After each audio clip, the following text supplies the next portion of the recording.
Mga igsuon, mga anak sa Dios. Sa ika-20 nga siglo, usa ka dakong lihok ang nitunga o nga gitawag og born again movement. Din daghang mga Kristiyanos nangita og mas personal o buhi nga relasyon kang Hesukristo. Nagsugod kini sa revival movement sa Amerika. Di na mga tao giawhag sa paghinulsol o pagdawat kang Kristo isip personal nga manluluwas, personal savior. Ug usa sa labing ilado nga leader niining born again movement mao si Billy Graham, usa ka evangelist nga nagwali sa milyon-milyon ka mga tao pinaagi sa iyang mga crusades ug diha usab sa TV. Ang iyang mensahe simple: the need for a person to be born again to be saved. Kinahanglan ang usa ka tawo matawo pag-usab aron maluwas. Daghang mga simbahan ug mga denominations ang nasudlan niini nga movement ug misugod ang mga prayer meetings, ang mga Bible studies o evangelization campaigns. Ang idea sa personal conversion nahimong sentro sa pagtuo sa born again movement. O sa paglabay sa panahon, ang born again movement mikaylap sa Asia, sa Africa o Latin America. Bisan sa Pilipinas, daghan ang nakaila o niapil usab niini. Ang ilang pangutana kanunay mao ni: brother, sister, are you saved? Isip mga Katoliko, ang atong tubag nini mao nga nataho na kita pag-usab pinaagi sa sakramento sa bunyag. Yes, og dili na kinahanglan nga mubalhin pa og relihiyon og sekta aron mahimong born again, kundili gitawag kitang mga Katoliko sa pagbadayon sa pagbago ug pagpakabuhi sa grasya sa Dios sulod mismo sa atong pagtuo isip Katoliko matag adlaw. Kining pangutana mahitungod sa being born again mao gyud ang sentro sa atong ebanghelyo karong adlaw. Si Nicodemo, usa ka maalamong Pariseyo, miduol kang Hesus sa gabi aron mangutana og mangita og kahayag. Didto iyang nadungog ang pulong nga nakalibog kaayo kaniya. Kinahanglan ang tao matawo pag-usab aron makasulod sa gingharian sa Dios. Mao kini ang mensahe nga atong pamalandungan karon. Unang punto, ang pagkatao pag-usab usa ka gasa nga gihatag sa tao. Being born again is a gift. Mingon si Jesus, you must be born again. John 3:7. Ug ang hubad niini sa Binisaya mao kini, kinahanglan nga matawo kamo pag-usab. Kini nga pulong nagpakita nga dili kini optional, kundi usa ka kinahanglanon alang sa kaluwasan. Ang pagkatao pag-usab dili bunga sa atong kusog, kundi grasya sa Dios nga naglihok sa atong kasing-kasing pinaagi sa Espiritu Santo. Mao nay pasabot sa pagkatao pag-usab usa ka gasa. Si Nicodemo nalibog tungod kay siya nagtan-aw sa butang pinaagi sa tawhanon nga pagsabot. Apan giingnan siya ni Jesus nga ang langit nung butang dili masabtan kung dili kita bukas o abre sa grasya. Ang grasya sa Espiritu dili mosulod sa kalag nga dili anda mudawat. Mao nga ang pagkatao pag-usab nagkinahanglan og able, bukas nga kasing-kasing og pagpaubos sa atubangan sa Dios. Busa ang atong pagtuo dili lang kaalam. Mahibalo ta sa katisismo, mahibalo ta sa mga dugma, mahibalo ta sa mga tradisyon, makasabot ta sa mga liturhiya, kundili relasyon, gugma sa Dios o gugma sa isig binuhat. Ang pagkatao pag-usab usa ka invitation nga mudawat sa kinabuhi nga gikan sa Dios ug magpuyo niini matag adlaw. Kung ato kining dawaton, atong masinati ang tinuod nga kalinaw ug kalipay nga dili mahatag sa kalibutan. Ang pagkatao pag-usab usa ka gasa nga gihatag sa tao.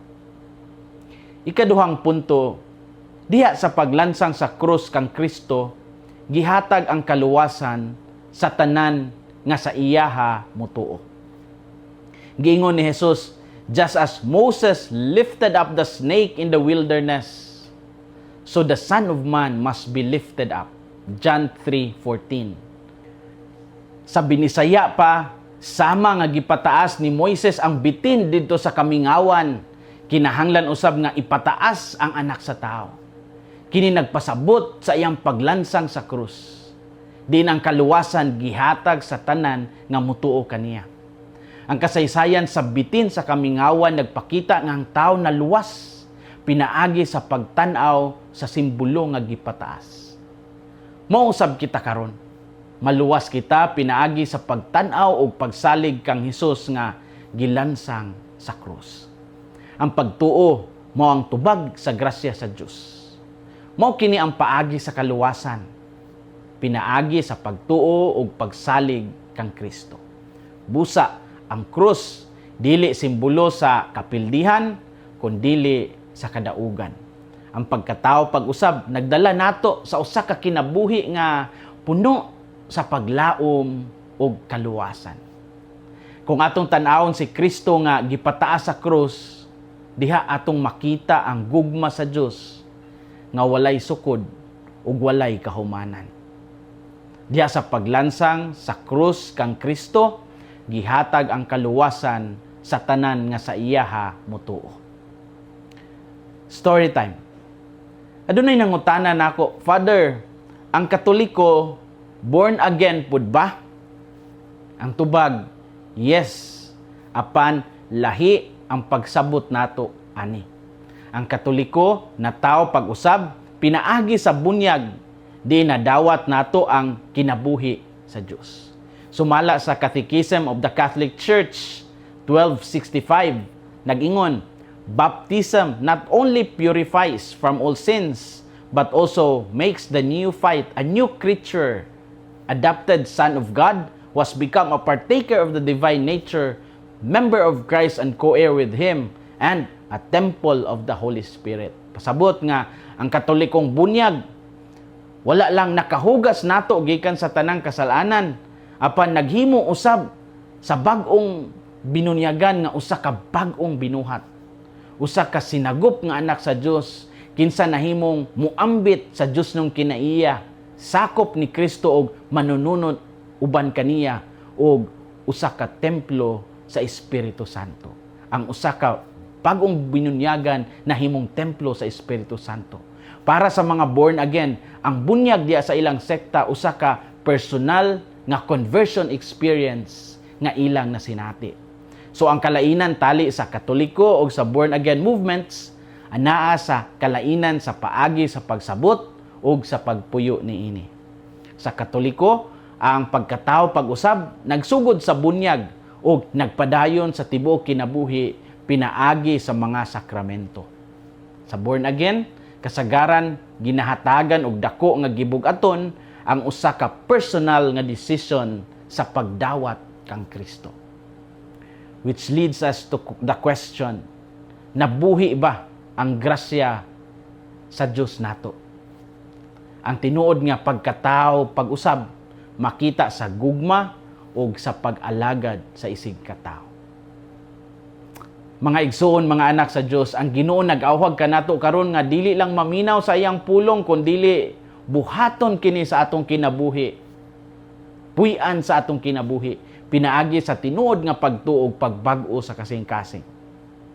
Hinaot nga atong dawaton ang grasya sa pagkatao pag-usab nga gihatag kanato sa bunyag o palambuon kini pinaagi sa pagampo o sa atong pagsalmot sa mga sakramento.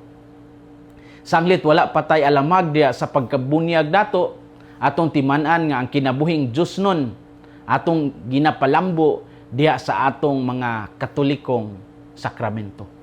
Ang misteryo sa Dios dili nato hingpit masabtan, apan salig lang nga ang Espiritu Santo magiya kanato matag adlaw. Paningkamuti nga mabuhi ang imong pagtuo pinaagi sa gugma o pagpasaylo. Ayaw pagpadala sa kalibutan nga naghatag og kalipay nga temporaryo lang. Hinumdumi nga ang tinuod nga kinabuhi gikan sa Dios ug dili sa kalibutan. Hinaot nga ang kasing-kasing ni Kristo maghari sa atong mga kasing-kasing. Kini si Father Felmar Castrodes, Fiel SVD, ang inyong magsisibya sa maayong balita. Gikan dinhi sa Radio Veritas Asia, hinumdumi ang kinabuhing Kristiyano, kinabuhi sa pagserbisyo.